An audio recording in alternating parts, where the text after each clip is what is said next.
சில நேரங்களில் சில சூழ்நிலை இருக்கும்போது இதுலேருந்து வெளியே வருவோமா என்ற சந்தேகங்கள் வருகிறது, பயங்கள் வருகிறது. இல்லைன்னா இது என்னமாய் போய் முடியும், எங்க போய் முடியும், இப்படி போயிட்டு இருக்கே, இதோட முடிவு என்ன என்று சந்தேகங்கள் வருகிறது. இதெல்லாம் வருது. இதெல்லாம் வரும்போது நம்ம என்ன ஆகிறோம்னா அந்த பிரச்சனைகளுக்குள்ள ஆழமாக இறங்கி விடுவோம். ரொம்ப அதில் இன்வால்வ் ஆகிறோம். ரொம்ப டீப்பா அதுக்குள்ள நம்ம கவனத்தை செலுத்துகிறோம். செலுத்தி அது நம்முடைய கண்களை எல்லாமே மறைத்து விடுகிறோம். அது ஒண்ணுதான் நம்ம கண்ணுக்கு தெரியுது. அப்படி இருக்கிறோம். நாளிடல இப்படியே பழக்கப்பட்டவர்கள் இது தவிர வேற ஒண்ணுமே இல்லைன்னு நினைக்க ஆரம்பிச்சிடும். இதுதான் உலகம். அதனால சில காரியங்கள் சொல்லும்போது நிறைய பேர் என்ன சொல்லுவாங்கன்னா, நல்ல காரியங்களை பற்றி பேசும்போது அதெல்லாம் இருக்குங்க, ஆனா என் நிலைமையை பாக்குறீங்களா எப்படி இருக்கு. சரி, அதுக்கு தான் சொல்றேன், கான்டெக்ட் உங்களுக்கு சொல்லிட்டு இருக்கேன். உங்களுடைய மேப் உங்களுக்கு நான் காட்டுகிறேன். உங்க மேப் என்ன அப்படின்னா, நீங்கள் இங்கே நின்று விடும்படி கர்த்தர் உங்களை அழைக்கவில்லை, கர்த்தர் உங்களை கொண்டு வரவில்லை. நீங்க ஒருவேளை நினைக்கல நான் தான் தப்பு பண்ணி வந்திருக்கிறேன். நீங்க whatever you think, this is not your end, this is not where you are going to end. நீங்க மறிக்க போவதும் இல்லை, நீங்கள் இங்க நின்று விட போவதும் இல்லை, நீங்கள் இங்க பாதி வழியிலே தடைப்பட்டு நிற்க போறதும் இல்லை. நீங்கள் பாதி வழியிலே இங்க நின்று விடும்படி தடை செய்யப்பட்டு நடுநோட்டில் நிற்கும்படி கர்த்தர் உங்களை அழைத்து கொண்டு வரவில்லை.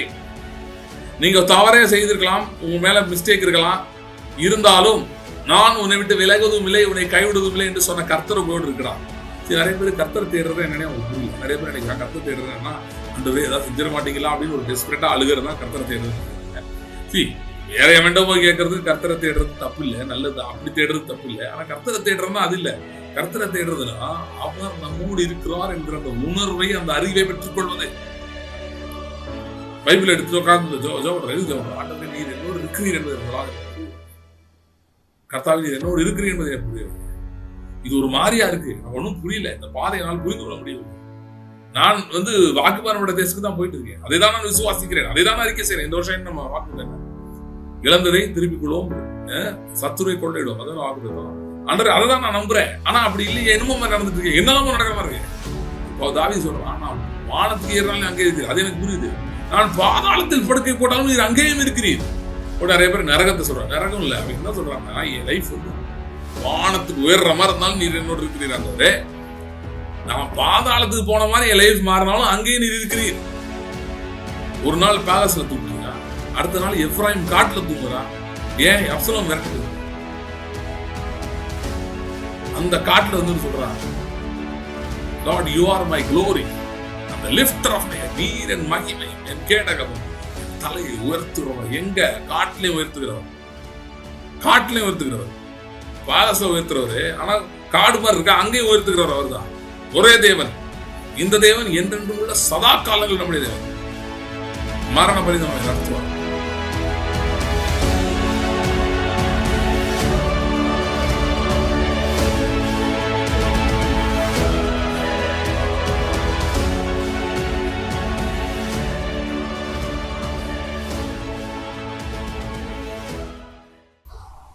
ஸ்தோத்திரம் ஆண்டவரே, தேங்க்யூ லார்ட். கர்த்தாவே, உடைய கிருபைக்காய் நன்றி, உடைய பிரசன்னத்துக்காய் நன்றி. Thank you Lord. நேற்றும் என்றும் மாறாத தேவனாய் இருக்கிறபடியால் ஸ்தோத்திரம். கர்த்தாவே, இந்த நாளிலும் உடைய வல்லமையுள்ள வார்த்தைக்காய் நாங்கள் நன்றி செலுத்துகிறோம். சகல பிரஸ்தாபத்தை பார்க்கிலும் அதிக பிரஸ்தாபப்படுத்தி இருக்கிற உடைய வார்த்தைக்காய் நன்றி செலுத்துகிறோம். ஆண்டவரே, அந்த வல்லமையுள்ள வார்த்தை கொண்டு எங்களுடைய பேசும்படியாக நாங்கள் ஜெபிக்கிறோம். Thank you Lord. Thank you Lord. ஆண்டவரே, எங்களுடைய மனக்கண்கள் பிரகாசம் அடையட்டும். ஆண்டவரே, இதயத்திலே காணப்படுகிற சந்தேகங்கள், பயங்கள் இயேசுவின் நாமத்திலே நீங்கும்படியாக நாங்கள் ஜெபிக்கிறோம். Thank you Lord. ஆண்டவரே, காரியங்கள் இப்படி இருக்கிறதா என்னுடைய வார்த்தை நீர் எங்களுக்கு விவரித்து காட்டும்படியாக நாங்கள் ஜெபிக்கிறோம்.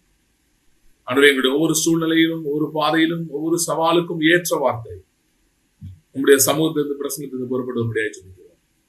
இயேசு கிறிஸ்துவின் நாமத்தில் ஜெபிக்கிறோம். ஆமென். நம்ம பார்த்துட்டு இருக்கிற பகுதி தொடர்ந்து பார்த்துட்டு இருக்கிறோம். அதுலேயே நம்ம போகலாம். இன்னைக்கும் ஆமோஸ் 9:12 வாசிக்கிறேன். அந்நாளிலே விழுந்து போன தாவீதின் கூடாரத்தை நான் திரும்ப எடுப்பித்து அதன் திறப்புகளை அடைத்து அதில் பழுதாய் போனதை சீர்படுத்தி பூர்வ நாட்களில் இருந்தது போல அதை ஸ்தாபிப்பேன் என்று இதை செய்கிற கர்த்தர் சொல்லுகிறார். இதோ விழுகிறவன் அறுக்கிறவனையும் திராட்சை பழங்களை ஆலை ஆடுகிறவன் விதைக்கிறவனையும் தொடர்ந்து பிடித்து பர்வதங்கள் திராட்சை ரசமாய் வடிகிறதும் மேடுகள் எல்லாம் கரைகிறதுமான நாட்கள் வரும் என்று கர்த்தர் சொல்லுகிறார். என் ஜனமாகி இஸ்ரவேலின் சேகரிப்பை திருப்புவேன். அவர்கள் பாலா நகரங்களை கட்டி அவைகள் குடியிருந்து திராட்சை தோட்டங்களை நாட்டி அவைகளுடைய பலரசத்தை குடித்து தோட்டங்களை உண்டாக்கி அவைகளின் கனிகளை புசிப்பார்கள். அவர்கள் தேசத்திலே நாட்டுவேன். நான் அவர்களுக்கு கொடுத்த தேசத்திலிருந்து அவர்கள் இனி பிடுங்கப்படுவதில்லை என்று உன் தேவனாகிய கர்த்தர் சொல்லுகிறார் என்றார். இதை நம்ம தொடர்ந்து கொஞ்ச நாள் பார்த்துட்டு இருக்கிறோம். ஒரு சின்ன இன்ட்ரடக்ஷன் மாதிரி கொடுத்துட்டு இதுக்குள்ள நான் போறேன், இந்த பேசேஜுக்குள்ள போறேன். நான் பேசிட்டு இருக்கிறத பத்தி ஒரு சுருக்கம், என்ன பேசிட்டு இருக்கோம், எதை பத்தி பேசுறோன்றத ஒரு சுருக்கத்தை சொல்லிட்டு நான் போறேன். கர்த்தருடைய கிரியை, இந்த நாட்களிலே கர்த்தருடைய கிரியை எப்படி போயிட்டு இருக்குது, எப்படி நடந்து கொண்டிருக்கிறது.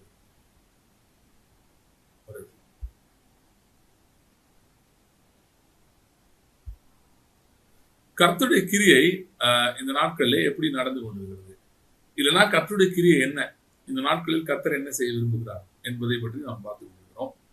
இதுல இன்றைக்கு நாம் பலவிதமான சவால்களையும் சூழ்நிலைகளையும் நாம் சந்தித்துக் கொண்டிருக்கலாம். நீங்க சொல்லலாம், எனக்கு பொருளாதாரத்தில் பயங்கர நெருக்கடியெல்லாம் இருக்கேன், இல்ல குடும்பத்தில் ஒரு பெரிய பிரச்சனையில இருக்கேன், இல்ல என்னுடைய ரிலேஷன்ஷிப்ஸ்ல பெரிய ப்ராப்ளம் இருக்கேன், அதாவது ஏதோ ஒரு காரியம் எனக்கு ரொம்ப நெகட்டிவா போயிட்டு இருக்கு, ரொம்ப மோசமா இருக்கு, பயங்கர சவாலா இருக்கு, நிறைய கேள்விகளோடு நான் நிற்கிறேன், எனக்கு இவ்வளவு பிரச்சனை இருக்கு அவ்வளவு பிரச்சனை இருக்கு. நீங்க ஒருத்தரும் சொல்லலாம், ஒருத்தருக்கு இருக்கிறது உண்மைதான். நமக்கு சில சூழ்நிலைகள்ல எப்படி இருக்குன்னா, நம்ம போய் கொண்டிருக்கிற பாதையில எப்படியோ இருந்து வெளியே வந்தா போதும், அந்த அளவுக்கு நெருக்கங்களும் உபத்திரவங்களும் பிரச்சனைகளும் சில நேரம் வருகிறது. அப்படிப்பட்ட சில பாதைகள்ல நாம் போகிறோம், நெருக்கமான காரியங்கள் இப்படிலாம் நடக்குது. அந்த அந்த அந்த சூழ்நிலைகளுக்கு அப்படி நான் போகும்போது நமக்கு பொதுவாக இதுலேருந்து வெளியே வந்தா போதும் அப்படின்னு தோணுது. எப்படியோ அது முடிஞ்சா நல்லபடியா முடிஞ்சா ஓகேங்க, எப்படியாவது நான் சால்வ் பண்ணணும், இதுல இருந்து நான் வெளியே வந்துடணும், அவ்வளவுதான் அப்படின்னு நமக்கு தோன்றுகிறது. அநேக நேரங்கள்ல இது ஒரு பயங்கர நெருக்கமா இருக்கு, பிரச்சனையா இருக்கு, அதனால எப்படியாவது நான் வெளியே வந்துட்டா போதும், இது சால்வ் ஆனா போதும் அப்படின்னு இருக்கு. சில நேரங்களில் சில சூழ்நிலை இருக்கும்போது இதுல இருந்து வெளியே வருவோமா என்ற சந்தேகங்கள் வருகிறது, பயங்கள் வருகிறது. இல்லைன்னா இது என்னமாய் போய் முடியும், எங்க போய் முடியும், இது இப்படி போயிட்டு இருக்கே, இதோட முடிவு என்ன என்று சந்தேகங்கள் வருகிறது. இதெல்லாம் வருது. இதெல்லாம் வரும்போது நம்ம என்ன ஆயிரோம்னா, அந்த பிரச்சனைகளுக்குள்ள ஆழமாக இறங்கி விடுகிறோம், ரொம்ப அதுல இன்வால்வ் ஆயிரும், ரொம்ப டீப்பா அதுக்குள்ள நம்ம கவனத்தை செலுத்துகிறோம், செலுத்தி அது நம்முடைய கண்களை எல்லாமே மறைத்து விடுகிறோம், அது ஒண்ணுதான் நம்ம கண்ணுக்கு தெரியுது, அப்படி இருக்கிறோம். நாளிடைவில் இப்படியே பழக்கப்பட்டவர்கள் இதை தவிர வேற ஒண்ணுமே இல்லைன்னு நினைக்க ஆரம்பிச்சிடறாங்க. இதுதான் உலகம். அதனால சில காரியங்கள் சொல்லும்போது நிறைய பேர் என்ன சொல்லுவாங்கன்னா, நல்ல காரியங்களை பற்றி பேசும்போது அதெல்லாம் இருக்குங்க, ஆனா என் நிலைமையை பாக்குறீங்களா, எப்படி இருக்கு பாத்தீங்களா, இப்படி இருக்கு, நீங்க சொல்றதெல்லாம் ஓகே தான், நீங்க பேசுற காரியங்கள்லாம் எனக்கு புரியுது, ஆனா என் நிலைமை யோசித்து பாருங்க, இப்ப நான் இருக்கிற பாதை எப்படி இருக்குன்னு பாருங்க, நான் போயிட்டு இருக்கிற சூழ்நிலை எப்படி இருக்குன்னு பாருங்க, ரொம்ப நெகட்டிவா இருக்கு, எங்க இருந்து வழி பிறக்கும் தெரியல, எப்படி நடக்கும் தெரியல, இப்படிப்பட்ட ஒரு இடத்துல இருக்கிறேன் அப்படின்னு. சோ நிறைய நேரத்தில் இப்படிப்பட்ட சூழ்நிலை இருக்கும்போது கர்த்தருடைய உதவி எப்படியாவது எங்க இருந்தாலும் பெற்றுக்கொள்ள வேண்டும் என்று நினைக்கிறோம். அது ஒன்றும் தவறு இல்லை, அது கரெக்ட் தான். ஆண்டவர் நம்ம எதிர்பார்ப்பது தவறு இல்லை, ஆண்டவர்கிட்ட நம்ம ஜெபிப்பது தவறு இல்லை. ஆனால் இதனுடைய கான்டெக்ஸ்ட், பின்னணியத்தை நாம் சரியாக புரிந்து கொள்ள வேண்டும். நமக்கு ஏன் உபத்திரம் வருகிறது, எப்படிப்பட்ட உபத்திரம் இருக்கிறது, அது எப்படிப்பட்டதா இருக்கிறது, அது என்ன நடந்துட்டு இருக்குது என்பதை புரிந்து கொள்ள வேண்டும். எத்தனையோ பேர் வனாந்தரத்துக்கு போயிருப்பார்கள் பல காரணங்களுக்காக. சில பேர் அங்கே துரத்தப்பட்டிருப்பார்கள், சில பேர் வனாந்தரம் வேற எங்கேயோ போகணும்னு சொல்லி தேடி வழி தப்பி வனாந்தரத்துக்கு போயிருப்பார்கள். இப்படி ஒருத்தரும் பல பேர் வனாந்தரத்துல இருந்திருக்கலாம். ஆனால் ஒரு குறிப்பிட்ட ஜனம் வனாந்தரத்துக்கு போனார்கள், ஆனால் அவர்கள் துரத்தப்பட்டு போகவில்லை, அவர்கள் வழி தப்பியும் போகவில்லை. அவர்கள் வனாந்தரத்துக்கு போனதுக்கு காரணம் கர்த்தர் அவர்களை அந்த பாதையில் நடத்தி கொண்டு வந்தார். ஏன்னா வனாந்தரத்திலே கொன்று போடும்படியாக அல்ல, வனாந்தரத்திலே அவர்களை நிரந்தரமாக வைத்துவிட வேண்டும் என்பதற்காக அல்ல, அவர்கள் ஒரு திசையை நோக்கி, இல்லைன்னா ஒரு குறிப்பிட்ட இலக்கை நோக்கி, ஒரு டார்கெட்டை நோக்கி அவர்கள் போய் கொண்டிருந்தார்கள். அது என்னன்னா கானான். அந்த கானானுக்கு போகிற வழியிலே அவர்கள் வனாந்தரத்தை கடந்து போகிறார்கள். So there is a context to the wilderness. இந்த வனாந்தரத்துக்கு ஒரு கான்டெக்ஸ்ட் இருக்கு. ஸோ சில பேர் என்ன நினைக்கிறாங்க, ஓகே ஏதோ ஆறுதல் படுத்துற மாதிரி நீங்க சொல்றீங்களா, இல்ல இதுவும் முடிஞ்சு போயிடும், கொஞ்சம் நல்லா இருக்கும், சரியா அப்படி சொல்ல வரீங்களா? அப்படி நான் சொல்ல வரல, ஆறுதல் படுத்தல சொல்ல வரல. நான் உங்களுக்கு என்ன ஒரு ஹோல் பிக்சர் கொடுக்க விரும்புறேன், என்ன நடந்துட்டு இருக்கு. உங்கள் ஆத்மாவுல நிறைய பயங்கள் இருக்கு, உங்க உணர்ச்சிகள், உங்க இமோஷன்ஸ்ல நிறைய பயங்கள் இருக்கலாம், நிறைய கவலைகள் இருக்கலாம், உங்கள் மனதிலே கேள்விகள் இருக்கலாம். அது எல்லாத்துக்கும் தீர்வாய் சொல்லிக் கொண்டிருக்கேன். என்ன சொல்லிட்டு இருக்கேன்னா, this is not a stand alone incident. பிசாசு அப்படி சொல்லுவான், நீ ஏதோ வழி தப்பி எங்கேயோ வந்து மாட்டிக்கிட்ட, நீ ஏதோ தப்பு பண்ணனால இங்க வந்து மாட்டிக்கிட்ட, இல்ல யாரோ உனக்கு எதிராக சதி பண்ணி உன்னை மாத்தி இப்படி ஏமாத்தி கொண்டு வந்து விட்டாங்க. இல்ல சில சொல்லுவான், நான் தான் உனக்கு எதிராக இப்படி பண்ணிட்டேன், உன்னைய கொண்டு வந்து இப்படி நல்லா மாட்டி விட்டேன், உன்ன ஒரு இடத்துல கொண்டு போய் நிறுத்திட்டேன், அவ்வளவுதான், ஒரு முட்டு சந்தில நிறுத்தாம நின்றுட்டு இருக்க, நீ எங்கேயும் போக முடியாதனால. இப்படி பல விதமான அவன் சூழ்நிலைகளை பற்றி நம்ம கமெண்ட்ரி கொடுத்துட்டே இருப்பான். நடுராத்திரி பேசுவான், நீங்க தூங்கும் போது பேசுவான், தூங்குறதுக்கு முன்னாடி பேசுவான், தூங்குன பிறகு பேசுவான், எந்திரிச்சோடனே பேசுவான், பேசிட்டே இருப்பான். பாரு அவன் என்ன பண்ணிட்டு பாரு, அவன் என்ன பண்ணிட்டு பாரு, என்ன நடந்துருச்சு பாரு, என்ன நடந்துருச்சு பாருன்னு சொல்லி நடந்த காரியத்தை இப்படி போய் கொண்டிருக்கிறதையும் ஹைலைட் பண்ணி காட்டிட்டே இருப்பான். முதலாவது நம்முடைய தீர்வு, இந்த பிரச்சனை வெளிவதற்கான தீர்வு வந்து நம்ம இன்னைக்கு இருக்கிற சூழ்நிலையை பார்க்கறதுல இல்லவே இல்லை என்பதை புரிந்து கொள்ள வேண்டும். இன்றைக்கு நான் போய் கொண்டிருக்கிற காரியங்கள், சூழ்நிலை, பிரச்சனைகளே இன்றைக்கான தீர்வு இல்லை என்பதை புரிந்து கொள்ள வேண்டும். அதை தியானிக்கிறதுல, அதை பார்க்கறதுல. சில நேரம் சில பிரச்சனைகளுக்கு தீர்வு ஏற்படுத்துவதற்கு நம்ம சில வேலைகள் செய்ய வேண்டி இருக்கிறது, நான் இல்லைன்னு சொல்ல. ஆனா அதையே தியானிக்க ஆரம்பிப்பது தீர்வே கிடையாது. அதுக்கு that's exactly what the devil wants us to do. பிசாசு அதான் நம்ம செய்யப்படி விரும்புகிறான். அப்படியே யோசிச்சுட்டே இரு, இதை பத்தி யோசிச்சுட்டே இரு, இதை பத்தி சிந்திச்சுட்டே இரு, என்ன செய்ய போற, இதுல இருந்து எப்படி வெளியே வருவ, என்ன செய்ய போற, எப்படி யோசிச்சுட்டே இரு. இல்லைன்னா அதை பத்தின பயங்களை என்டர்டெயின் பண்ணு. ஐயோ இப்படியே இருந்தா என்ன ஆகும், இது எப்படியே சரியாகலாம் என்ன ஆகும். அதுக்கு தான் சொல்றேன், கான்டெக்ஸ்ட் உங்களுக்கு சொல்லிட்டு இருக்கேன். உங்களுடைய மேப் உங்களுக்கு நான் காட்டுகிறேன். உங்க மேப் என்ன அப்படின்னா, நீங்கள் இங்கே நின்று விடும்படி கர்த்தர் உங்களை அழைக்கவில்லை, கர்த்தர் உங்களை கொண்டு வரவில்லை. நீங்க ஒருவேளை நினைக்கலாம் நான் தான் தப்பு பண்ணி வந்திருக்கிறேன். நீங்க whatever you think, this is not your end, this is not where you're going to end. நீங்க மறிக்க போவதும் இல்லை, நீங்கள் இங்க நின்று விட போவதும் இல்லை, நீங்கள் இங்க பாதி வழியிலே தடைப்பட்டு நிற்க போறதும் இல்லை. நீங்கள் பாதி வழியிலே இங்க நின்று விடும்படி தடை செய்யப்பட்டு நடு ரோட்டில் நிற்கும்படி கர்த்தர் உங்களை அழைத்துக் கொண்டு வரவில்லை. நீங்க தவறே செய்திருக்கலாம், உங்க மேல மிஸ்டேக் இருக்கலாம், இருந்தாலும் நான் உன்னை விட்டு விலகுவதும் இல்லை, உன்னை கைவிடுவதும் இல்லை என்று சொன்ன கர்த்தர் உங்களோடு இருக்கிறார். நான் உன்னோடு செய்யும் காரியம் பயங்கரமாக இருக்கும் என்று சொன்ன கர்த்தர் உன்னோடு இருக்கிறார். அவர் உங்களை விட்டு விலகுவதில்லை, கைவிடுவதில்லை. மோசே இந்த வார்த்தைகளை கர்த்தர் சொன்னார் மோசேட்ட, நான் விட்டு விலகுவதில்லை, கைவிடுவதில்லை. அவன் மீறுதல் செய்த இஸ்ரேல் ஜனங்களோடு அதை பேசினான்.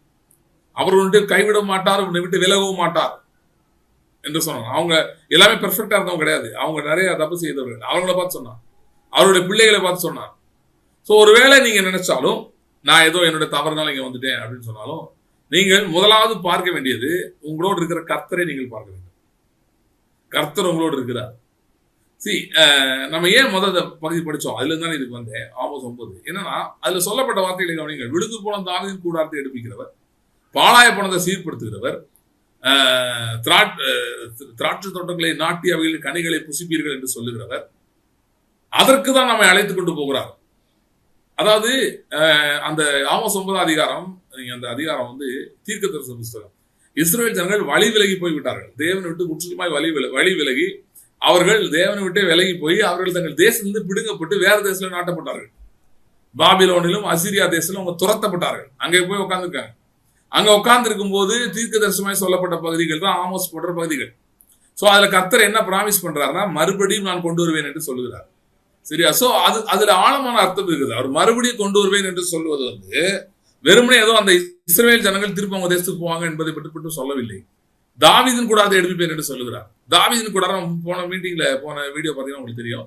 தாவீதின் கூடாரம் என்பது கிறிஸ்துவுக்கு அடையாளம் என்று நான் சொல்றேன். இயேசு கிறிஸ்துவுக்கு அடையாளம். தாவீதின் கூடாரம்னா இயேசு கிறிஸ்து தான். ஏன்னா அவர் தான் அடுத்த தாவீது. ஒரு தாவீது இருந்தாரு, அந்த தாவீது ராஜா வந்து நல்லா இருந்து அவர் இறந்து போயிட்டாரு. அதுக்கப்புறம் அவர் சந்ததியும் கொஞ்ச நாட்கள்ல நல்லா இருந்தது, அதுக்கப்புறம் அது வீணாய் போய்விட்டது. அவர்களும் சிறை கைதிகளாகி அடிமைகளாக மாறிவிட்டார்கள். பாபிலோன் ராஜாவுக்கு வேலைக்காரனா மாறிட்டாங்க அவருடைய சந்ததியார் பின்னாட்கள்ல. சோ தாவீதின் கூடாரம் விழுந்து போயிருந்தது. ஆனால் அந்த தாவீதின் கூடாரத்தை, விழுந்து போன தாவீதின் கூடாரத்தை எடுப்பிப்பதற்காக 2000 வருஷத்துக்கு முன்பாக நசரேயனாகிய இயேசு கிறிஸ்து அவர் தாவீதின் ஊரிலே பெத்லகேமிலே பிறந்தார். பிறந்து தாவீதுடைய அதே சந்ததியிலே தோன்றிய அவர், யோசேப்புக்கு மகனாக வளர்ந்த அவர் மரித்து அடக்கம் பண்ணப்பட்டு உயிர்த்தெழுந்தார். அவர் சாதாரண மறிக்கல, அவர் கொல்லப்பட்டார். யூதருக்கு ராஜா என்று தாவீதின் சந்ததி என்று சொன்னதுனால அவர் கொல்லப்பட்டார். அப்படிதான் அவர் மேல அக்யூசேஷனே வச்சாங்க. ரூட் அவர் தான் ஹேர் ஆஃப் டேவிட் சொல்றாரு, தாவீதோட சந்ததி, அவனை ராஜான்னு சொல்றாரு என்று சொல்லி அந்த குற்றச்சாட்டை அவர் மேல் சுமத்தி அவரை சிலுவையில் அறைந்தார்கள். அவரை அடக்கம் பண்ணினார்கள், கல்லறையில வைத்தார்கள். ஆனால் 3ஆம் நாளே உயிரோடு இருந்தார். உயிரோடு எழுந்த இயேசு கிறிஸ்து யோவானுக்கு தன்னை வெளிப்படுத்தினார். அப்படி வெளிப்படுத்தும் போது அவர் வெறும் சாதாரண ஒரு நசரேயனாகிய இயேசுவாக, இல்லைன்னா ஒரு யூத ரபியாக தன்னை வெளிப்படுத்தவில்லை. அவர் தன்னை வெளிப்படுத்தும் போது அவர் சர்வ வல்லவராய், அதாவது தாவீதின் வேர் என்று சொல்கிறார். ஐ ஆம் த ரூட் ஆஃப் டேவிட் என்று சொல்கிறார். தாவீதின் வேர் நான் தான் அப்படின்றாரு. அப்படின்னா என்ன, அந்த ஒரு வசனத்தை வைத்து பழைய ஏற்பாட்டில் சொல்லப்பட்டிருக்கிற தாவீதை குறித்த தீர்க்க தரிசனங்கள், விழுந்து போன தாவீது கூடத்தை எடுப்பிப்பேன் மட்டும் இல்லை, இது மாதிரி நிறைய தாவீதை குறித்தும் தாவீதுடைய சந்ததியை குறித்தும் சொல்லப்பட்டிருக்கிறது. தாவீதினுடைய சந்ததியில வந்து சிங்காசனத்தில் உட்காரத்தக்க புருஷன் இல்லாமல் போவதில்லை என்று சொல்லப்பட்டிருக்கிறது. இது எல்லாமே அவரை தான் குறிக்கிறது. இன்னும் சொல்ல போனா இந்த வாக்குத்தத்தங்கள் எல்லாம் அவருக்குள் மட்டுமே ஆமென் என்றும் இருக்கிறது. இன்னைக்கு இஸ்ரேலோட பிரைம் மினிஸ்டர் சொல்றாரு, நாங்க ஸ்டார் ஆஃப் டேவிட் வச்சிருக்கோம். டேவிட் தான் இந்த சிட்டியை 3000 வருஷத்துக்கு முன்னாடி ஃபவுண்ட் பண்ணாரு. ஜெருசலேம், அந்த ஜெருசலேம் எங்களோடது அப்படின்னு சொல்றாரு. ஆனா அது அவர் சொல்லிட்டு போலாம், அது அவருடைய விருப்பம். ஆனால் வேதம் சொல்லுகிற எருசலேம் தாவீது அப்படின்றது இயேசு கிறிஸ்துவை மட்டுமே குறிக்கிறது. இயேசு கிறிஸ்துவினால் உண்டாகிற புதிய எருசலேம் அவருடைய நகரம், கிறிஸ்துவனுடைய மகாராஜாவினுடைய நகரம். எதுனா புதிய எருசலேம். வெளிப்படுத்தும் 21-22 படிச்சு பார்த்தீங்கன்னா புதிய எருசலேம் பற்றி சொல்லப்பட்டிருக்கிறது. சோ அந்த புதிய எருசலேம் என்பதுதான் கிறிஸ்துவனுடைய நகரம், அதுதான் தாவீதின் நகரம். இன்றைக்கு இருக்கிற தாவீது இயேசு கிறிஸ்து மட்டும்தான், வேற தாவீதே கிடையாது. அப்படி யாராவது சொன்னா அவர்கள் அந்தி கிறிஸ்து, கள்ள கிறிஸ்து, நீங்க ஏதாவது பேர் வச்சுக்கலாம். ஆனா உண்மையான கிறிஸ்து சிங்காசனத்தில் இருக்கிறவர் தாவீதின் வேறாகிய ஆண்டவராகிய இயேசு கிறிஸ்து மட்டுமே. இன்றைக்கு நாம் அவரை பின்பற்றி வருகிறோம்.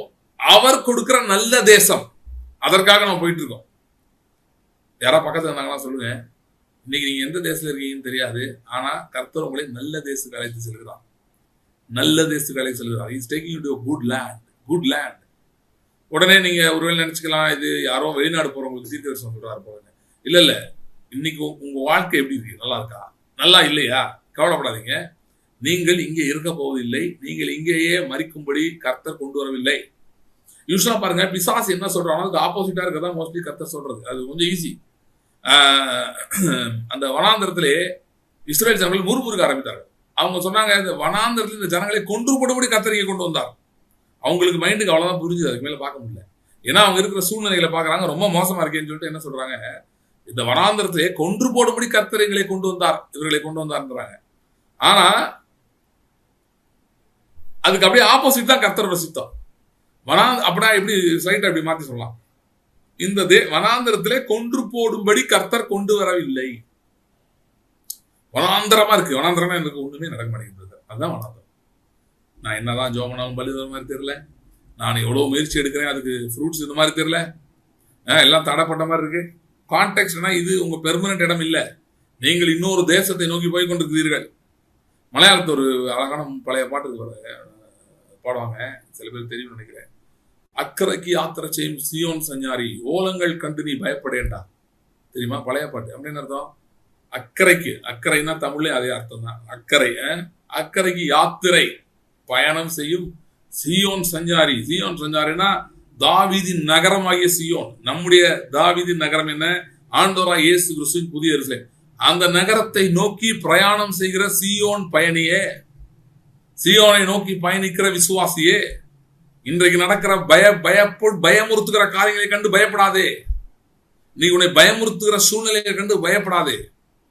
அடுத்த ஏனென்றால் காற்றையும் கடலையும் அடக்கக்கூடியவர், அதை ஆளக்கூடியவர் உன்னுடைய படகில் இருக்கிறார். மோசே கொஞ்ச நாள் இஸ்ரேல் ஜனங்களை அழைத்து கொண்டு வந்தான். அதுக்கப்புறம் யோசுவா இஸ்ரேல் ஜனங்களை அழைத்து கொண்டு வந்தான். எப்பயுமே அவங்க தனியா அனுப்பப்படல. நீங்களே தனியா போங்க அப்படின்னு 12 கோத்திரத்தை பத்தி ஆண்டவர் சொல்லல. மோசே அனுப்பினார், அதுக்கு பின்பு யோசுவாவை அனுப்பினார். தனியா போங்கன்னு சொல்லவே இல்லை. ஒரு தலைமை எப்பவுமே அங்க இருந்தது.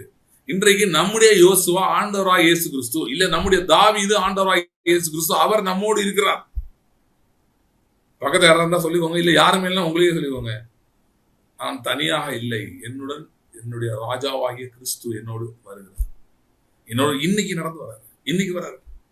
புதிய ஏற்பாட்டுல புது உடன்படிக்கையில ஒரு மேன்மை என்னன்னு பாத்தீங்கன்னா, ஒரு பெரிய வாக்கு தத்துவத்தை கொடுக்கிறாரு.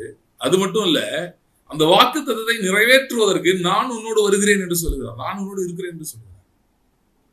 இப்ப நிறைய பேர் விசுவாச பிரயாணமா என்ன நினைக்கிறாங்கன்னா, எப்படியோ அவங்க கன்ஃபஸ் பண்ணிட்டு ஒரு முரட்டு தைரியத்தை கன்ஃபஸ் பண்ண போல. ஐ அண்டர்ஸ்டாண்ட், ஒரு சில ஃபேஸ்க்கு அப்படி இருக்க மாதிரி இருக்கும். ஏன்னா நீங்க உங்க விசுவாசத்தை நீங்க ஜபிக்க ஆரம்பிக்கும் போது, இல்ல பேச ஆரம்பிக்கும் போது, ஆரம்பத்துல உங்களுக்கு கர்த்தர் உங்களுக்கு இருக்கிறத எல்லா நேரத்தையும் உணர முடியாமல் இருக்கலாம். ஓகே, அதுக்காக கர்த்தர் உங்களோட இல்லைன்னு அர்த்தம் கிடையாது. சரியா? நீங்க என்ன நடந்திருக்குன்னா, நீங்க உங்களுடைய சென்சஸ், 5 சென்சஸ், பிசிக்கல் சென்சஸ், அது உங்களை ரொம்ப ஓவர்டேக் பண்ணிருச்சு. உங்களுடைய பீயிங், உங்களுடைய ஆள் தத்துவத்தை, அது பர்சனாலிட்டி அது ரொம்ப டாமினேட் பண்ணிருச்சு. அதனால உங்களுக்கு அது மட்டும் தெரியுது. கர்த்தர் ஆவியில் இருக்கிறார். நீங்க பயங்கர பள்ளத்தாக்க நடந்து போது கர்த்தர் உங்களோடு கூட உங்கள் ஆவியில இருக்கிறார். நம்முடைய மெய்ப்பர், நம்முடைய ராஜாவாகிய மெய்ப்பர் நம்மோடு இருக்கிறார். நான் முன்னிட்டு விலகுவதும் இல்லை கழுதுதல் என்று சொன்னவர் நம்முடனே தானே, அங்கே தானே இருக்கிறார். இன்னொரு பாட்டு பாருங்க, சிங்கக்கெபியில் நான் விடுதேன், அவர் என்னோட அமர்ந்திருந்தார், என்னோட அமர்ந்து இருக்கிறார், அவர் என்னோடு இருக்கிறார், என் பக்கத்திலே இருக்கிறார். நான் சிங்கக்கெபியில் இருந்தாலும் கர்த்தர் என்னோடு இருக்கிறார். முதல் விஷயம், ரொம்ப முக்கியமான விஷயம் என்னன்னா, உங்க கவனத்தை அவர் மேல் திருப்புவது. ஏன்னா வாக்குத்தத்தம் பண்ணப்பட்ட தேசத்துக்கான மேப் அவர் கையில் இருக்கு, வரைபடம் அவரிடம் இருக்கிறது, அவர் உங்களை நடத்தி செல்கிறார். ஸோ மிகுந்த வாரத்துல மிகுந்த குழப்பத்திருக்கீங்கன்னா உங்களுக்கு ஆக்சுவலா இமிடியேட் தேவை வந்து அங்க ஒரு சொல்யூஷன் இல்லை. இப்போ ஃபார் எக்ஸாம்பிள் ஒரு பண தேவை இருக்கீங்கன்னா உடனே பணம் வந்து அவங்க சந்தோஷமாயிரும் அப்படின்னு. சரி, பணம் வந்து உங்க சூழ்நிலைக்கு உதவலாம். அதிலும் மேன்மையானதை ஒன்று நான் சொல்றேன். என்ன சொல்றேன்னா, ரொம்ப மோசமான அந்த பொருளாதார எக்ஸாம்பிள் எடுக்கிறேன். பொருளாதாரத்தில் ரொம்ப ஒரு சேலஞ்சிங் சுச்சுவேஷன் இருக்கீங்க. நாளைக்கு நீங்க ஒன்று பே பண்ணணும், ஏதோ செய்யணும், ஒரு வேலை ஆகணும், நீங்க உங்களோட காசு இல்லை, ஒரு கடனுக்கு நாளைக்கு கடனுக்கு கட்டணும், ஏதோ ஒன்று வாட் எவர், ஏதோ ஒரு பயங்கரமான ஒரு டிராஜிக் சுச்சுவேஷன், ஒரு டஃப் சுச்சுவேஷன் நீங்க இருக்கிறீங்கன்னா உங்களுக்கு மிகவும் தேவை என்ன தெரியுமா? அந்த சூழ்நிலையிலே கர்த்தர் உங்களோடு இருக்கிறாருங்கிற அறிவு. பிசாசு அதை தான் புரிய வைப்பான். ஏன் உங்களுக்கு பொருளாதாரத்தை அட்டாக் பண்ண பார்க்கறான்னா, கர்த்தர் உங்களோட இல்லை, நீங்க நம்ப ஆரம்பிச்சிருவான், நம்ப ஆரம்பிக்கணும். நீங்க அதை நீங்க நம்பிட்டீங்கன்னா, கர்த்தர் உங்களோட இல்லைன்னு நம்பிட்டீங்கன்னா, நீங்க எல்லா விதமான பயத்துக்கு கொடுக்க ஆரம்பிச்சிருவீங்க. அந்த நேரத்துல தான் நம்ம கர்த்தர் இல்லைன்றப்பதான் நம்ம வெறும் தீர்வை மட்டும் தேட ஆரம்பிப்போம், காசு மட்டும் வந்தா போதும்னு. நான் சொல்றேன், கர்த்தர் உங்களோட இருந்தா ஒருவேளை நாளைக்கு காசு கொடுக்குற சூழ்நிலை இருக்கலாம் பாருங்க, ஆண்டவர் பல விதத்திலே வேலை செய்ய முடியும். அந்த காசு வாங்குறவன் நாளைக்கு வந்து எனக்கு வேணாம்னு சொல்லிட்டானா, யோசிச்சு பாருங்க, அது எப்படி பிறகு சொல்லுவான்? கர்த்தர் இருந்தா சொல்லுவான், ஏன் வேணாம்னு சொல்லுவான். ஒரு what ever is that situation. நம்ம சில நேரம் இதுதான் வேணும் அதான் வேணும்னு நினைக்கிறோம். இல்ல, கர்த்தர் நம்மோடு இருக்கிறாங்கிற அறிவு தான் முதல் விஷயம். ஏனென்றால் அவர் தான் எல்லாவற்றையும் செய்கிறவர். அவர் இருக்கும்போது எதையும் செய்ய முடியும், எப்படியும் போக முடியும். என்னுடைய வைஃப் வந்து ரட்சிக்கப்பட்ட டைம்ல அவங்க சொன்ன டெஸ்ட் பண்ணி, இதுக்கு கரெக்ட் எக்ஸாம்பிள் தான் சொல்றேன். வேலைக்காக சென்னைக்கு போனோம் மதுரையிலேருந்து. அப்போ வந்து ட்ரெயினுக்கு போனோம். ட்ரெயின் உங்களுக்கு தெரியும் டைமுக்கு தான் வரும், லேட்டாலாம் வராது. அது என்னைக்காவது லேட்டாக வரலாம், ஆனால் நம்ம அப்படி லேட்டாக போக முடியுமா? ட்ரெயின் ஃப்ளைட்டுலாம் லேட்டாக போக முடியாது, கரெக்டாக தான் போகணும். ஆனால் பாருங்க, அவங்க நீங்கள் என்ன கிளம்ப லேட் ஆயிடுச்சு. எவ்வளோ லேட்டு? 1 hour late. 1 hour லேட்டாக நம்ம ரயில்வே ஸ்டேஷன் போகவே மாட்டோம். ஆனால் அவங்க கிளம்பி போயிருக்காங்க. கர்த்தர் எனக்காக ட்ரெயின் லேட்டாக வர வைப்பாரு. போனால் உண்மையிலே ட்ரெயின் லேட்டாக தான் வந்திருக்கு, அவங்க ஏறி போயிட்டாங்க. நான் அதுக்காக நீங்கள் ட்ரெயினுக்கு லேட்டாக போங்கன்னு நான் சொல்ல வரல. நாங்கள் அதுக்காக எல்லா ட்ரெயினுக்கும் அப்படி தான் லேட்டாக போகிறோம்னு நான் சொல்ல வரல. நான் சொல்ல வர பாயிண்ட் வேறு. நான் என்ன சொல்ல வரேன்னா, கர்த்தர் செய்கிற வழிகள், அவர் செய்கிற வழிமுறைகள் நம்மளால யூகிச்சு பார்க்க முடியாது. ஆகவே நீங்க முதல் விஷயம் பயங்கர நெகட்டிவா இருக்கா, ஃபர்ஸ்ட் விஷயம் நீங்க கவனிக்க வேண்டியது, நம்மை வாக்கு பண்ணப்பட்ட தேசத்துக்கு அழைத்து செல்கிற நம்முடைய தாவீதாகிய கர்த்தர் நம்மோடு இருக்கிறார் என்கிற அந்த அறிவு, அந்த உணர்வு. ஃபர்ஸ்ட் விஷயம் வந்து பாத்தீங்கன்னா, இதுக்கு முன்னாடி இன்னொரு பாயிண்ட் சொல்லியிருக்கேன், அந்த கான்டெக்ஸ்ட புரிஞ்சுக்கணும். இது ஏதோ உங்களை வனாந்திரம்ன்றது ஒரு பேசேஜ், உங்களுக்கு இது நிரந்தரமான இடம் இல்லை. நீங்க சொல்லலாம், பிரதர் பல நாளா இருந்துட்டேனே. ஓகே, ஏன் இல்லைன்னா நம்ம இதெல்லாம் தேடிட்டே இருக்கோம், அதனால தான் இல்லை. நம்ம ஒரு கரெக்ஷன் பண்ண வேண்டியது இருக்கு. அது என்ன கரெக்ஷன்னா, உங்களுக்கு எது தேவைன்னு நினைக்கிறீங்களோ, பணமா இல்ல சுகமா, எது உங்களுக்கு தேவைன்னு நினைக்கிறீங்களோ, அதை விட ஒரு முக்கியமானது இருக்கு. பணத்தை கொடுக்கிறவர், சுகத்தை கொடுக்கிறவர் உங்களோட அந்த இடத்துல இருக்கிறார் என்பதை முதலாவது உங்கள் கண்கள் காணட்டும். சாத்ராக் மேஷாக் நெருப்புல தூக்கி போட்டாங்க. நெருப்புல போறதுக்கு முன்னாடி காப்பாத்துறது ஒண்ணு, ஓகே. நெருப்புல போறதுக்கு முன்னாடி கர்த்தர் ஒருத்தர் அங்க அனுப்புனாரு, அந்த ராஜாட்ட அவன் பேசி கன்வின்ஸ் பண்ணி சாத்ராக் மேஷாக் நெருப்புல போடாம அவன் தடுத்துட்டான். இல்லைன்னா அந்த ராஜாக்கு கர்த்தர் ஒரு ஹார்ட் அட்டாக் கொடுத்து டமால்னு கீழே விழ வச்சிட்டாரு. அந்த மயக்கம் போட்டு விழுந்துட்டா. அந்த டைம்ல இவங்க எஸ்கேப் ஆகி ஓடிட்டாங்க. இந்த மாதிரிலாம் நடக்கிறது வந்து நம்ம ஒரு இந்த மாதிரி நடக்கிறதுலாம் நம்ம வந்து ஓரளவு நம்மளால யூகிக்க முடியும், இப்படி நடந்தா. ஆனா நெருப்புல வந்து ஒருத்தர் தூக்கி போட்டாங்க, நெருப்புல போய் ஒருத்தர் போய் விழுந்துட்டாருன்னா அதுக்கப்புறம் நம்ம என்ன நினைப்போம், அவ்வளவுதான் முடிஞ்சுங்க, இதான் ஃபைனல், இதான் லாஸ்ட். நெருப்புல போடுறதுக்கு முன்னாடி வரைக்கும் ஏதோ ஸ்கோப் இருக்கு. ஆனா ஒன்ஸ் நெருப்புல தூக்கி போட்டாங்கன்னா அவ்வளவுதான், கதை முடிஞ்சிருச்சு, இதுக்கப்புறம் தப்பிக்க வழி இல்லை அப்படின்னு நம்ம நினைக்கிறோம். நெருப்புல போறதுக்கு முன்னாடி வரைக்கும் நம்ம ஹோப் இருக்கு. ஏன்னா நேச்சுரலாவே நிறைய வழிமுறைகள் இருக்கு, நமக்கு தெரிந்த வழிமுறைகள் இருக்கு. ஆனா ஒன்ஸ் நெருப்புல போட்டாங்கன்னா தப்பிப்பதற்கான வாய்ப்பே இல்லை, வழிமுறையே இல்லை என்று நாம் நினைக்கிறோம். ஆனா பாருங்க, கர்த்தர் என்ன பண்ணாருன்னா அந்த நெருப்பை சாதகமாக மாற்றி கொடுத்தார். அதான் சொல்றேன், நமக்கு தெரியாத நிறைய வழி ஒன்று இருக்கு. நெருப்பிலிருந்து காப்பாற்றுகிற, நெருப்பிலே விழாமல் காப்பாற்றுகிறவரும் உண்டு, காப்பாற்றுகிற வழிமுறையும் அவரிடம் உண்டு. ஆனா நெருப்பிலேயே வேகாமல் வெளிவர வைக்கவும் அவரால் முடியும். நெருப்பிலும் வேகாமல் வெளிவர வைக்க அவருக்கு செய்ய முடியும். நெருப்பு எரிஞ்சிட்டு தான் இருக்கு, அது இன்ஃபேக்ட் 7 மடங்கு உக்கிரத்தோட இருக்குது. இப்ப இருந்தோட ரொம்ப மோசமாயிடுச்சு, பயங்கரமா எரியுது. தூக்கிட்டு போனவெல்லாம் செத்து போயிட்டான். பக்கத்தில் 1000 பேர், வலதுபுறத்தில் 10000 பேர் செத்து போயிட்டான். ஆனாலும் அவர் நம்மோடு இருக்கிறதுனாலே அது நம்ம அணுகாது. ராஜா எந்திரிச்சு சொல்றான், ஏப்பா 3 பேர்ல தூக்கி விட 4வது ஆள் நிக்கிறான். God can surprise your boss, your doctor, your employee. யாராலும் சர்ப்ரைஸ் பண்ண முடியும், அவங்க ஆச்சரியப்பட முடியும். என்ன நம்ம இப்படி செய்யணும்னு நினைச்சோம், என்ன இப்படி ஆச்சு, இல்ல ரிப்போர்ட் இப்படி இருந்துச்சு, எப்படி இப்படி மாறிச்சு? ரிப்போர்ட்லாம் மாறாதுங்க, அது ஒன்ஸ் வந்துட்டு அந்த no who said that who said that who said that who said that did the Lord say so? கர்த்தர் சொன்னாரா? அப்படி வந்ததுதான், ஒன்றும் பண்ண முடியாது சொன்னாரா? ஏன்னா பாருங்களேன், இப்போ ஒரு வியாதி வந்து சொல்லுவீங்களேன், ஒரு டாக்டர் சொல்றாரு இது வந்து தீர்க்க முடியாத வியாதிங்க, இது வந்து பயங்கரமான வியாதி அப்படின்னு சொல்றாருங்க, இதுக்கு வந்து ஒன்றும் சொல்யூஷனே இல்லைங்க அப்படின்னு சொல்றாருன்னா, நம்ம உடனே என்ன பண்றோம், அங்க சுத்தி முத்தி என்ன பாசிபிலிட்டிஸ் இருக்குன்றதான் பார்க்கணும். அதான் சொல்றேன், முதல்ல பார்க்க வேண்டியது அங்க கர்த்தர் எங்க இருக்கிறார். நான் மரண இருளில் பள்ளத்தாக்கே நடந்தாலும் தேவரீர் என்னோடு கூட இருக்கிறீர். கர்த்தர் அவர்களோடு நடந்து வந்தார். 40 வருஷம் நடந்து போனார். எத்தனை வருஷம்? 4 வருஷம் இல்லை, 40 வருஷம்.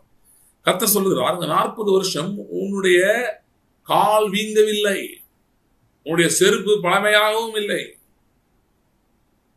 என்னங்க இப்படிலாம் நடக்குமா? ஏன்னா அவர்களோடு நடந்து வந்தார். பகலிலே மேக ஸ்தம்பத்திலும் இரவிலே அக்கினி ஸ்தம்பத்திலும் டே அண்ட் நைட் அவர்களோடு நடந்து வந்து கொண்டிருந்தார். தண்ணீர் தேவைப்பட்டது, அவரே ஞான கண்மலையாய் மாறி அங்கிருந்து தண்ணீரை பொழுதருளினார். மன்னா தேவைப்பட்டது, அவருடைய கரத்தினால் மன்னாவை பொழுதருளினார். காடை வேணும்னு கேட்டாங்க, வானத்திற்கு காற்றை வீசி காடையை உழ வைத்தார். செங்கடல் தடை குறுக்கே நின்றது, எகிப்தியர் மிரட்டினான் பார்வோன். செங்கடலை பிளந்து வழி உண்டாகி அதே செங்கடலிலே பார்வோனை அவன் சேனைகளையும் அவன் நட்டு சமத்தத்தை கவிழ்த்து போட்டான். யோர்தான் குறுக்கே நின்றது, அந்த யோர்தானை பிரித்து கொடுத்தார். கர்த்தர் அவர்களோடு இருந்தார். கர்த்தர் அவர்களோடு இருந்தார். அதே கர்த்தர் உங்களோடும் இருக்கிறார், உங்களோடு இருக்கிறார். பழைய பாட்டுல, தேவா நான் எதினால் விசேஷித்தவன், ராஜா நான் அதிதினம் யோசிப்போம். எதினால்? நீர் என்னோடு வருவதினால், நீர் என்னோடு வருவதினால், நீர் என்னோடு வருவதினால், நீர் என்னோடு இருப்பதினால், அவர் நடக்கிறதுனாலதான் விசேஷம். ஸோ டெவிலோட ஒர்க் என்ன? Just forget him, that's all. எப்படியோ மறக்கடிக்கவை, அவர் இருக்காருன்னு மறக்கடிச்சு சூழ்நிலை அப்படியே ஆழமா பார்க்கவை. அண்ட் நம்ம இதை பார்த்து ரொம்ப பழகி யூஸ் டு திஸ், அதையே பார்த்து பார்த்து பார்த்து பார்த்து பார்த்து பார்த்து பழகி.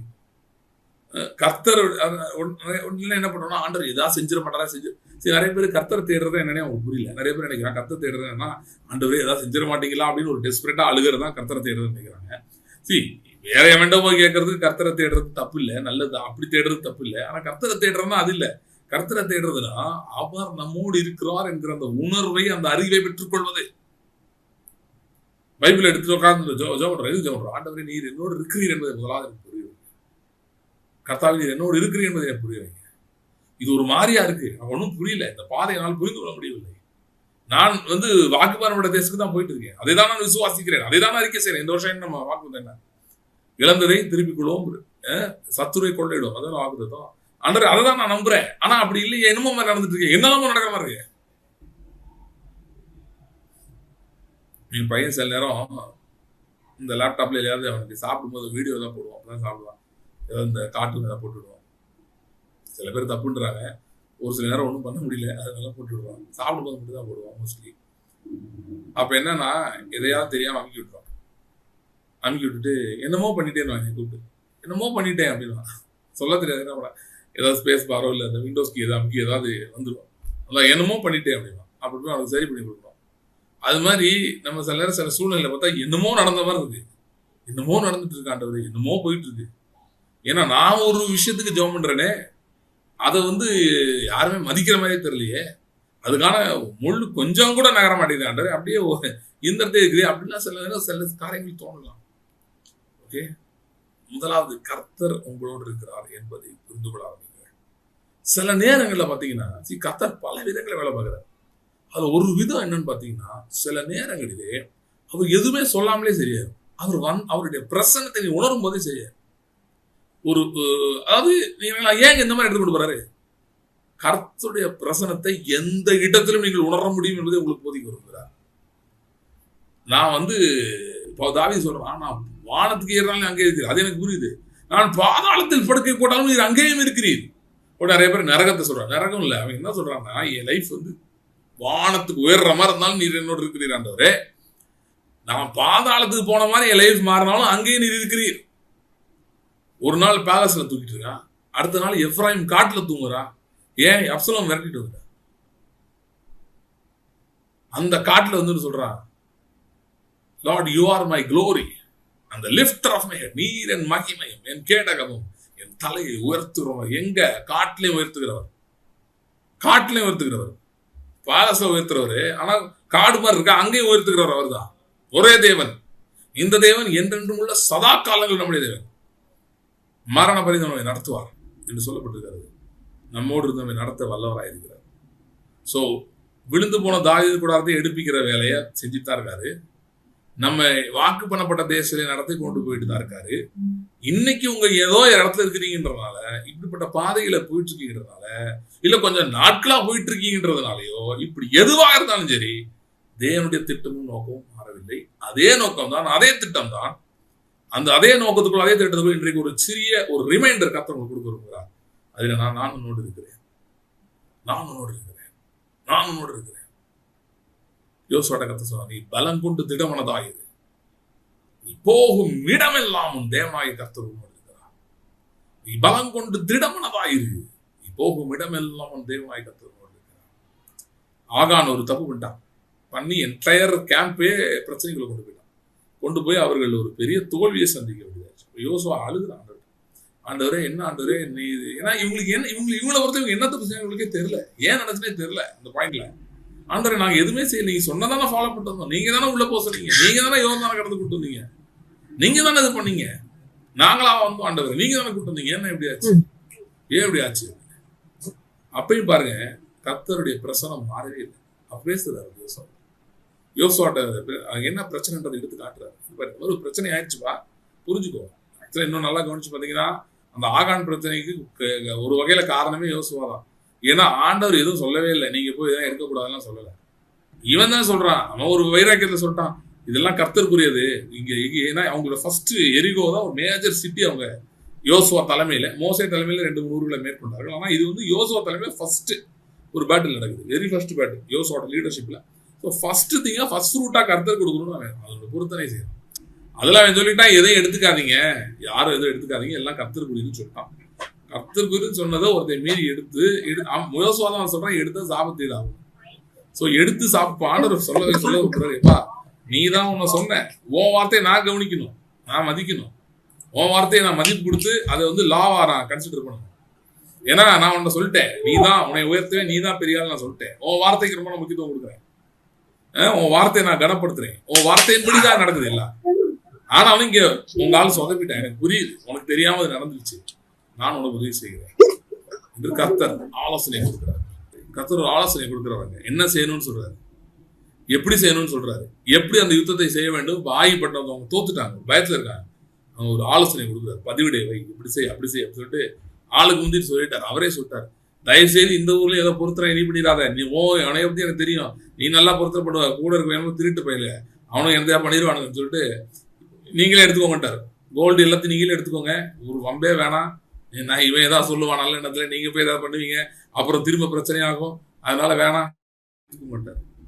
ஸோ அவங்களுக்கு அது ஒரு டிஃபீட் மாதிரி தான் இருந்தது ஆயில. ஆனா கர்த்தர் அதை ரீபவுண்ட் பண்ணும்படி செய்தார். ரீபவுண்டா என்ன, ஒரு விழுந்த இடத்துல இருந்து பல மடங்கு ஒரு வேகத்தோடு ஒரு உத்வேகத்தோடு மேலே நோக்கி வருது, அதான் ரீபவுண்ட்.